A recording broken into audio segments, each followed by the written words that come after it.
بیٹا مجھے امید ہے تم میری اس فیصلے کی وجوہات سمجھتی ہو۔ وہ اسٹیج پر اس کے ہمراہ بیٹھتے بولنے لگے، البتہ چہرے پر ندامت کے کوئی آثار نہیں تھے۔ جی مجھے معلوم ہے، گھر کا خرچ کہاں سے چلتا اگر یہ پروجیکٹ بھی ہاتھ سے چلا جاتا۔ وہ تلخ ہوتی سامنے دیکھنے لگی، جہاں شہریار کھڑا کسی سے بات کر رہا تھا۔ شہریار کے گھر میں کم سے کم تم تو سکون سے رہو گی، کسی چیز کی کمی نہیں ہوگی تمہیں۔ وہ اس کے سر پر ہاتھ رکھتے مسکرائی۔ جی بالکل، وہ جبراً مسکرائی۔ جب انہیں خود احساس نہیں تو میں کیوں اپنے الفاظ کا ضیاع کروں؟ وہ انہیں جاتے دیکھ آہستہ سے بولی۔ اس نے نگاہوں کا زاویہ موڑ لیا اور نگاہیں اس ٹیبل پر ٹکا لیں جہاں اس کے گھر کے باقی افراد براجمان تھے۔ حماد نے اسے اپنی جانب متوجہ پایا تو مسکرانے لگا، مرحبی مبہم سا مسکرائی۔ اس گھر میں ایک وہی سب سے زیادہ اس کا خیال کرتا تھا۔ وہ اپنی میکسی سنبھالتی کمرے میں آ گئی۔ اس کے عقب میں شہریار بھی داخل ہوا۔ لوشن دینا مجھے؟ اسے ڈریسنگ کے سامنے دیکھ وہ کچھ فاصلے پر رک گیا۔ اس نے لوشن اٹھایا اور کھول کر اپنی ہتھیلی پر ڈالنے لگے۔ شہریار کے لب مسکرانے لگے۔ وہ اسے متعدد بار لوشن لگاتے دیکھ چکا تھا۔ مرحا کی آنکھوں میں حیرت کے ساتھ ساتھ تعجب سمٹ آیا۔ وہ اس کے ہاتھ پر چپک گیا تھا۔ یہ تو وہ سفید سا ہلکا ہلکا سا گرم محسوس ہوا تو گردن میکانیکی انداز میں اس حریف کی جانب گھوم گئی۔ کیا ہوا؟ وہ دیوار سے ٹیک لگا کر کھڑا ہو گیا۔ چہرے پر فاتحانہ مسکراہٹ تھی۔ ایلفی ڈالی ہے تم نے اس میں؟ وہ لوشن نیچے پھینکتی چبا چبا کر بولی۔ مجھے کیا معلوم؟ اس نے اسی کے انداز میں شانے اچکائے تو وہ دانت پیسنے لگی۔ اب جب اس کی جگہ کھڑی ہوئی تھی تو معلوم ہوا تھا کس قدر غصہ آتا ہے۔ وہ ہنکار بھر کر اپنی ہتھیلی کو دیکھنے لگی جس پر ایلفی جم گئی تھی۔ جلدی اترے گی بھی نہیں اب؟ وہ انگلی سے اسے کھرچ کر دیکھنے لگی۔ پھر کیا ہوا؟ جب وہ چلتا ہوا اس کے پاس آ گیا اس نے دھیان ہی نہ دیا۔ معلوم تب ہوا جب اس کی گرم سانسیں اپنے چہرے پر محسوس ہوئیں۔ اس جنگ کا آغاز ویسے بھی تو تم نے کیا ہے، اپنی باری آئی تو دکھ ہونے لگا، وہ کہتا ہوا مزید قریب ہو گیا۔ تم پیچھے ہو کر بات نہیں کر سکتے؟ وہ اپنے دونوں ہاتھ اس کے سینے پر رکھتی اسے پیچھے کرنے لگی۔ نہیں، وہ کیا ہے نا، وہ اس کے ہاتھ ہٹاتا پھر سے اس کے قریب ہو گیا۔ مسٹر شہریار، دور ہو کر بات کریں، وہ تنگ آ کر بولی۔ آنکھوں میں گیس امڈ آیا تھا، آنکھوں میں غصہ امڈ آیا تھا۔ اس کمرے میں تمہارا باس نہیں ہوں میں۔ وہ اس غصے کو کسی خاطر میں لائے بغیر پھر سے آگے ہو گیا۔ کیا ہے آپ کو؟ وہ اس کے اتنے قریب ہونے پر زچ ہو گئی۔ وہ کیا ہے نا، میرے ووکل کارڈز میں کمزوری ہوئی ہے، اس لیے آواز بہت آسانی کر رہی ہے، مجھے اتنا قریب ہو کر ہی بولنا ہوگا۔ وہ معصومیت سے کہتا اسے جلانے لگا۔ پاگل نہیں ہوں میں؟ وہ تب کر اس کی جانب گھومی مگر چہرہ موڑتے ہی اس کا رخسار شہریار کے ناک کو چھو گیا۔ آج اتنی خوبصورت کیوں لگ رہی ہو؟ اس نے بغور اس کے چہرے کو دیکھتے ہوئے اس کی کمر پر ہاتھ رکھ کے اس کے فرار کو ناکام بناتے ہوئے آہستہ سے استفسار کیا۔ کیونکہ تمہاری آنکھیں خراب ہو گئی ہیں، اس نے کہتے ہوئے اس کے پاؤں پر اپنی پنسل ہیل زور سے رکھ دی۔ آؤچ! وہ کرا کر پیچھے ہوا۔ جنگلی بلی ہو تم؟ وہ اسے دیکھنے لگا جو اب ڈریسنگ کے سامنے جا کر بڑے اطمینان سے جویلری اتار رہی تھی۔ اور تم لوفر کہیں کے؟ وہ اسے گھوری سے نواز کر پھر سے آئینے کو دیکھنے لگی۔ جواب میں کہہ سنائی دیا، میری چوٹ پر ہی تمہاری زبان کینچی کی طرح جا رہی ہے۔ وہ رسان سے کہتا کوٹ کے بٹن کھولنے لگا۔ وہ اسے جواب دینے کے بجائے مسرور سی چوڑیاں اتارنے لگی۔ وہ انہماک اسے دیکھنے لگا جیسے دنیا میں اس سے زیادہ اور کوئی کام ہے ہی نہیں۔ وہ چینج کرنے کی غرض سے پلٹی ہی تھی کہ اسے دیکھ کر ٹھٹک گئی۔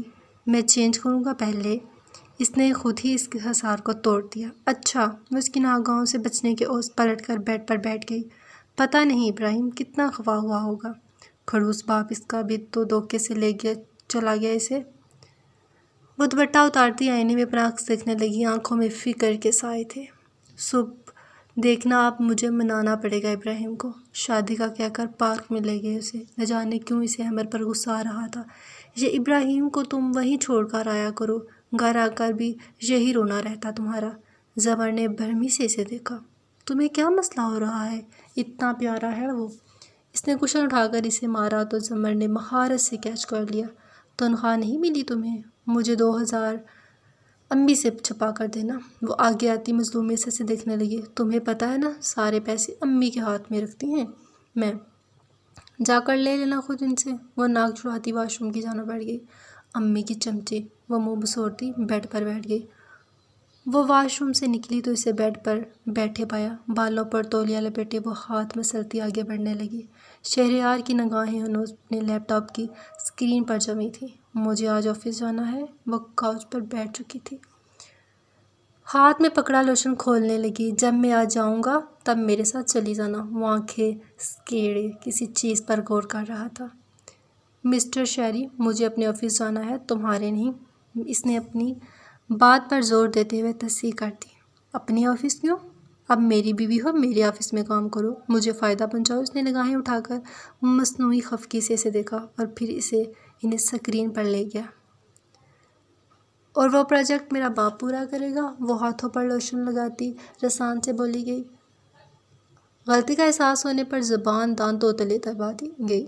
بالکل، تمہارا باپ پورا کرے گا۔ وہ محظوظ ہوا، لب دھیرے سے مسکرائے۔ شہری، میں سیریس ہوں، مجھے آفس جانا ہے، کتنا کام پڑا ہے جو مجھے کرنا ہے۔ وہ لوشن وہیں کاؤچ پر رکھتی متفکر سی کھڑی ہو گئی۔ اس کے لبوں سے آزاد ہوا شیری اس لمحے سے اتنا حسین لگا تھا، لفظ نہیں تھے بتانے کے لیے۔ شہری ہی کہا کرو، مجھے اچھا لگتا ہے۔ اور رہی بات آفس کی تو سویٹ ہارٹ ڈرائیور تمہیں ڈراپ کر دے گا، مگر مجھ سے پہلے نہیں جاؤ گی تم؟ خود کو پٹری سے اترتے دیکھ اور وہ آخر میں ذرا سختی سے بولنے لگا۔ مجھے 15 منٹ تک نکلنا ہے۔ وہ اس کی بات کو خاطر میں لائے بغیر وال کلاک کو دیکھنے لگی۔ تم میری بات کی تردید نہیں کر سکتی، شوہر ہوں میں تمہارا۔ وہ لیپ ٹاپ پر پڑے رکھتا چلتا ہوا اس کے عین عق میں آ رکا۔ اچھا شوہر ہو تم میرے، ماتھے پر کیوں نہیں لکھوا لیتے اپنے؟ اس نے یوں انجان بن کر کہا، گویا اسے واقعی معلوم نہ ہو۔ تولیہ سر سے اتار کر وہ ڈریسنگ کے سامنے آ گئی۔ کیا مطلب ہے تمہارا؟ اتنا پیسہ حرام کیا میں نے ولیمے پر، اور تم کہہ رہی ہو؟ وہ اسے اپنی جانب موڑتا تلملاتا بات ادھوری چھوڑ گیا۔ کیسے انسان ہو تم؟ شادی پر پیسہ خرچ کرنے کو حرام کرنا کہہ رہے؟ اور یہ بتاؤ مجھے، میں نے اصرار کیا تھا اتنا پیسہ حرام کرنے کو؟ وہ حرام پر زور دیتی دونوں آبرو چکانے لگی۔ تم نے اصرار نہیں کیا تھا، مگر یہ پوچھنا زیب نہیں دیتا تمہیں؟ اچھا پھر مجھے یاد دلاتے رہنا، کیونکہ مجھے تو تمہیں دیکھ کر وہ پتلحاظ اور گٹیا باس ہی یاد آتا ہے۔ وہ لاپرواہی سے کہتی جھک کر ڈریسنگ کی دراز کھولنے لگی۔ اسے پت پانے کا اچھا موقع مل گیا تھا مرحا کو۔ گٹیا بن کر نہ دکھا دوں تمہیں میں۔ اس نے اسے بازو سے پکڑ کر سیدھا کیا تو اس کے بال چہرے پر آ گئے۔ اس کے قریب ہوتے ہی دھڑکنیں بے ترتیبی کی لے پر دھڑکنے لگیں۔ نہیں، مجھے اعتبار ہے تمہارے گٹیا ہونے پر، اس لیے تو ثابت کرنے کی ضرورت نہیں۔ ابھی آفس جانا ہے، جا کر فریش ہو جاؤ۔ وہ اس کے بدلتے تیور دیکھ گھبرائی تھی، مگر ظاہر کرنے کے بجائے طمانیت سے اس کے بازو تھپتھپانے لگی۔ تمہاری یہ جو زبان ہے نا، وہ انگلی چبا چبا کر بولنے لگی، چہرے پر ناگواری تھی۔ اچھا کسی دن کینچی پکڑ کے کاٹ دینا، ابھی جاؤ۔ وہ باقاعدہ اسے دھکیل رہی تھی۔ اچھا جا رہا ہوں۔ وہ اس کی بات پر مسکراتا چلا گیا۔ بچ گئی، وہ شکر کا سانس لیتی ہوئی بولی۔ بال برش کر لوں تب تک؟ وہ برش اٹھا کر لمحہ بھر کو ساکت ہو گئی۔ اس کے بال اب آدھی کمر تک آتے تھے۔ فضول انسان کہے گا، اسے افسوس تھا اپنے بالوں کے ضیاء پر۔ مرحا اسے واش روم کے دروازے کے پار سے چلانے کی آواز سنائی دی۔ چہرے پر فاتحانہ مسکراہٹ رنگ گئی۔ اب آیا نا مزہ؟ وہ کیچر اٹھا کر آدھے بال باندھنے لگی۔ تم پاگل ہو کیا؟ دروازہ کھول کر باہر نکلا۔ اس نے گردن موڑ کر اسے دیکھا جو باتھ روب پہنے ہوئے تھے۔ نہیں، میرے پاگل ہونے کا کوئی جواز نہیں بنتا، وہ اطمینان سے کہتی لپسٹک اٹھانے لگی۔ تم نے شیمپو کی بوتل میں ہنی ڈال دیا؟ Are you yes honey? وہ اس کی بات کاٹتی کھل کر مسکرائی۔ وہ اسے گھورتا ہوا آگے بڑھا، اس کی کلائی پکڑ لی اور چلنے لگا۔ کہاں لے کے جا رہے ہو مجھے؟ وہ اس حملے پر بڑکھلا گئی۔ وہ بنا کچھ سنے خاموشی سے اسے اپنے واش روم میں لے گیا۔ یہ میرے بال دیکھ رہی ہو؟ اس نے شہد سے چپکے بالوں کو پکڑتے ہوئے ناگواری سے اسے دیکھا۔ دونوں دیوار پر لگے آئینے میں ایک دوسرے کو دیکھ رہے تھے۔ تو کیا ہوا؟ مجھے دیکھیں، میں نے آپ کی حرکت کو خندہ پیشانی سے قبول کیا تھا، اس نے تعصب سے کہتے ہوئے اسے تھوڑی شرم دلانا چاہیے۔ شیمپو لاؤ اور واش کرو میرے بال۔ وہ سرد نگاہیں اس پر گاڑتے ہوئے تھا۔ کلائی پر گرفت کچھ زیادہ ہی مضبوط ہوگی۔ مجھے آفس جانا ہے، میں کیوں کروں؟ وہ اپنی کلائی آزاد کروانے کی جستجو میں اس کے ہاتھ کو دیکھ رہی تھی جو ٹس سے مس نہیں ہو رہا تھا۔ انہیں صاف کرو گی تو جانے دوں گا، ورنہ تم اس کمرے سے بھی نہیں نکل سکو گی۔ وہ قہر آلود نگاہوں سے دیکھتا اس کی کلائی چھوڑ گیا۔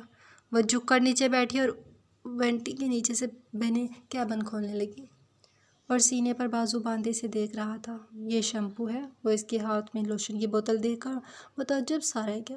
میں نے شیمپو اس میں ڈال دیا تھا۔ چہرہ کسی بھی شعر سے عاری تھا۔ وہ سپاٹ انداز میں سے دیکھ رہی تھی، وہ جو مشکوک ہو رہا تھا۔ اگر کچھ الٹا کیا تو وہ انگلی اٹھا کر وارن کرتا قصداً بات ادھوری چھوڑ گیا۔ نہیں، مجھے آفس جانا ہے، اب میں واش روم تمہارے بال۔ وہ الجھ کر دیکھنے لگی جو قدامت میں سے کافی اونچا تھا۔ یہاں اس نے وینٹی کی جانب اشارہ کیا اور آگے بڑھ گیا۔ اس نے جھک کر سر نیچے کر لیا۔ یہ باتھ ٹب سے شاور لے لو۔ اس نے ہینڈ شاور کی جانب اشارہ کیا جو باتھ ٹب کے ساتھ منسوب تھا مگر خاصا لمبا تھا۔ اس نے شاور پکڑا اور اس کے بال بھگونے لگے۔ شہریار کے لب مسکرانے لگے۔ وہ شیمپو ڈال کے اس کے بال مسلنے لگی۔ شاور سے شیمپو صاف کیا اور نیچے جھک کر بال چیک کرنے لگی۔ ایک بار شیمپو کرنے سے تو نہیں نکلے گا یہ، وہ منہ میں بڑبڑائی اور پھر سے ہاتھ پر شیمپو ڈالنے لگی۔ وہ خاموش اس کی بڑبڑاہٹ سن رہا تھا۔ 4 بار شیمپو کرنے پر اسے کچھ تسلی ہوئی تو دیوار سے تولیہ اتارنے لگی۔ ان کو ڈرائی کر کے چیک کرنا ہوگا۔ وہ اس کے سر پر تولیہ رکھ رہی تھی جب وہ اچانک سیدھا ہو گیا۔ اس کا سر مرحا کی ٹھوڑی سے جا ٹکرایا۔ اس اچانک افتتاح پر وہ تھوڑی رگڑنے لگی۔ سوری، زیادہ زور سے تو نہیں لگا؟ وہ آگے ہوتا اس کی تھوڑی کو پکڑتا دیکھنے لگا۔ نہیں، میں ٹھیک ہوں۔ اس کا لمس اسے عجیب و کیفیت سے دوچار کر دیتا۔ شہریار جواب دینے کے بجائے اس کے قریب ہوا، اتنا قریب کہ اس کی ناک مرحا کے رخسار سے ٹکرانے لگی۔ وہ دم سادے اسے دیکھ رہی تھی۔ اس نے اپنا رخسار اس کے رخسار سے رگڑا تو وہ سانسیں لینا بھول گئی۔ مرحا کے بائیں رخسار پر جاگ لگی تھی جسے اس نے مہارت سے صاف کر دیا۔ وہ اپنا کام ختم کر کے پیچھے ہوا تو اسے الجھن میں پایا۔ چلو اب ڈرائی کرو میرے بال۔ وہ بڑے استحقاق سے اس کی بازو پکڑتا واش روم سے باہر نکل آیا۔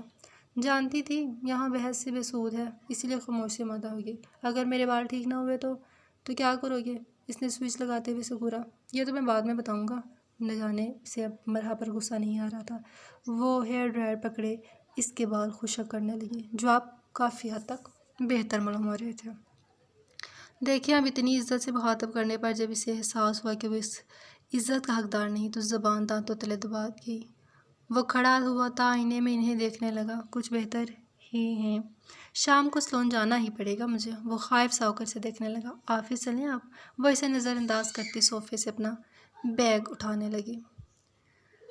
میں ناشتہ کر لوں پھر چلتے ہیں، وہ کہہ کر کمرے سے نکل گیا۔ مرحا کا ہاتھ میکینکی انداز میں بائیں رخسار پر ٹھہر گیا۔ اس کے لمس کی حدت مانو اسے بھی ابھی تک محسوس ہو رہی تھی۔ یہ کیسا احساس ہے؟ وہ کھوئے انداز میں بولی۔ میں کیوں خود کو بے بس محسوس کرتی ہوں تمہارے سامنے؟ وہ ان کمزور لمحوں کی گرفت کی بات کر رہی تھی۔ پتہ نہیں کیا ہو رہا ہے مجھے، وہ جھڑجھڑی لیتی اپنا فون اٹھانے لگی۔ مجھے ڈیڈی کے روم سے وہ ٹائی لا کر دو اشال، ورنہ میں تمہاری سوری ایکسیپٹ نہیں کروں گا۔ چونکہ وہ رات والے دھوکے پر خفا تھا اس لیے اسے مجبور کرنے لگا۔ سینے پر بازو باندھتے ہوئے اس نے روٹھے پن سے رخ پھیر لیا۔ ابراہیم، اس وقت ڈیڈی سو رہے ہوں گے، میں نہ کروں گی تو غصہ کریں گے۔ شال کی تو مانو جان جا رہی تھی۔ ان کا روم لاک نہیں ہوتا، آپ کو معلوم ہے نا۔ مجھے وہ بلیک ٹائی لگانی ہے۔ میں نہیں ہاں۔ وہ ناراض تھا، جوتے سمیت بیڈ پر چڑھ کر بیٹھ گیا۔ وہ چند ثانیے اسے ساکت دیکھتی رہی۔ ایسے نہیں مانو گے؟ اس نے دائیں ابرو چکائی۔ جواباً اس نے نفی میں سہرا لایا۔ اچھا، لے کر آتی ہوں۔ اسکول سے لیٹ ہو گیا تو مجھ پر غصہ ہوں گے۔ وہ منہ میں بڑبڑاتی پلٹ گئی۔ وہ اس کے کمرے کے سامنے آ کر رک گئی۔ خشک ہونٹوں پر زبان پھیرتی آہستہ سے دستک دینے لگی جسے کوئی سوتا ہوا انسان تو ہرگز سننے کی صلاحیت نہیں رکھتا تھا۔ کچھ دیر انتظار کرنے پر اس نے ناپ پر ہاتھ رکھ کر اسے گھمایا تو دروازہ کھل گیا۔ ایک بار پہلے تو آئی تھی میں پرفیوم لینے، وہ گزشتہ واقعات کرتی خود ہی اپنی ہمت باندھتا آنے لگی۔ اس نے اپنے دروازہ بند کر دیا، ایک نظر اس کے چہرے پر ڈالی جو خوش سے بگانا تھا۔ کتنے سکون سے سوتے ہیں یہ امیر لوگ۔ کمرہ ایسی کی ٹھنڈک سے چل ہوا پڑا تھا۔ وہ حسرت زدہ سی دیکھتی الماری کی جانب بڑھ گئی۔ دوسری الماری میں اسے وہ سیاہ رنگ کی ٹائی مل گئی جس کی فرمائش ابراہیم کر رہا تھا۔ اس نے الماری بند کرتے احتیاط پلٹ کر دیکھا، مگر وہ اسی انداز میں تھا۔ سیاہ بال پیشانی پر بکھرے تھے، گندمی رنگت پر بڑھی ہوئی شیو اس کی شخصیت کو مزید پرکشش بناتی تھی۔ وہ دبے پاؤں چلتی ہوئی دروازے کے پاس آ گئی۔ جو ہی اس نے ناپ پر ہاتھ رکھ کر اسے گھمایا، چہرے کے تاثرات تغیر ہو گئے۔ یہ کیا؟ اس کے چہرے پر کا رنگ فک ہو گیا۔ دروازہ کھل نہیں رہا تھا۔ وہ بار بار ناپ کو گھما رہی تھی مگر کوئی استفادہ نہیں ہو رہا تھا۔ یہ پھنس کیوں گیا ہے؟ وہ ناپ کھینچ کر دروازہ کھولنے کی صحیح کرنے لگی۔ اسی اثناء میں عمر کی نیند میں خلل پیدا ہوا کہ اس لمحے وہ فراموش کر بیٹھی تھی اس کی نیند کتنی کچی ہے۔ وہ آنکھیں کھولتا آواز کے تعاقب میں دیکھنے لگا۔ تم حواس بحال ہوئے تو اسے شال کی موجودگی کا احساس ہوا۔ وہ کمبل پرے کرتا بیڈ سے اتر گیا۔ اس کی مدھم سے سرگوشی پر شال نے کن اکھیوں سے اسے دیکھا۔ ہائے اللہ، اب میں کیا کروں؟ یہ تو مجھے گولی ہی مار دیں گے۔ دروازے کو دیکھتی لب کاٹنے لگی۔ کیا کر رہی ہو تم یہاں؟ دروازے کے ساتھ کیا شور برپا کیا ہوا ہے تم نے صبح صبح؟ وہ بولتا ہوا اس کے مقابل آ گیا۔ پیشانی پر بال ڈال رکھے تھے۔ ناچار اسے پلٹ کر احمد کی جانب دیکھنا پڑا۔ جبراً مسکراتے ہوئے اس نے ناپ سے ہاتھ ہٹا لیا۔ وہ میں ابراہیم کے لیے ٹائی لینے آئی تھی۔ اس نے ہاتھ میں پکڑی ٹائی اوپر کر کے اسے دکھائی۔ میری اجازت کے بغیر میرے کمرے میں کیسے داخل ہوئی تم؟ وہ خطرناک تیور لیے آگے بڑھا، پاؤں کے ساتھ، اور ابراہیم کی ضد کے باعث۔ وہ سکول جانے پر آمادہ نہیں ہو رہا تھا اور پھر تاخیر بھی ہو رہی تھی۔ وہ اس کے غصے سے مرعوب ہوئے بنا اپنی ہی رو میں بولتی جا رہی تھی۔ آئندہ اگر میری اجازت کے بغیر تم نے یہاں قدم رکھا تو مجھ سے کوئی برا نہیں ہوگا؟ وہ سر و بے تاثر نگاہوں کے حصار میں اس لیے بعد اسے پکڑتا تنبیہ کرنے لگا۔ آپ سے کوئی برا ہوگا بھی نہیں، وہ ترکی بترکی بولی، مگر احساس ہونے پر زور سے آنکھیں مچ لیں۔ اسے شال کی بات پر غصہ تو آیا مگر اس کا مدہوش چہرہ دیکھ کر لب بے ساختہ مسکرانے لگے۔ وہ یہ دروازہ نہیں کھل رہا، شاید جام ہو گیا ہے۔ اس کی جانب سے کوئی حملہ نہ ہوا ہو تو اس نے دروازے کی جانب اشارہ کرتے ہوئے اپنی مشکل بیان کی۔ وہ اس کی بازو چھوڑتا آگے بڑھا۔ وہ لب کاٹتی پیچھے ہو گئی۔ اس نے ناپ پر ہاتھ رکھ کر اسے کھولنا چاہا مگر ناکام رہا۔ کیا تم نے اسے؟ وہ تیکھے تیور لیے پلٹا۔ میں نے کیا کرنا ہے؟ وہ بکھلا گئی۔ حیرت کے مارے منہ کھل گیا۔ پھر کھل کیوں نہیں رہا؟ لگتا لاک خراب ہو گیا۔ اس نے ناپ کو گھمانا چاہا جس نے گھومنے سے انکار کر دیا۔ نیند کا ستیہ ناس کر دیا ہے، وہ خائف سا کہتا بیڈ کی جانب بڑھنے لگا۔ اب کیسے نکلیں گے اس کمرے سے ہم؟ کہہ تو نہیں ہوگے اس نے کھڑے کھڑے دماغ لڑانے کی صحیح اپنی فضول باتیں بند رکھو۔ وہ اسے ٹپک کر فون پر انگلی چلانے لگا۔ اشال کا منہ بن گیا۔ کوئی نہ کوئی مصیبت ہی کھڑی رہتی ہے یہ احمق، اور وہ کوفت سے کہتا فون کال کرنے لگا۔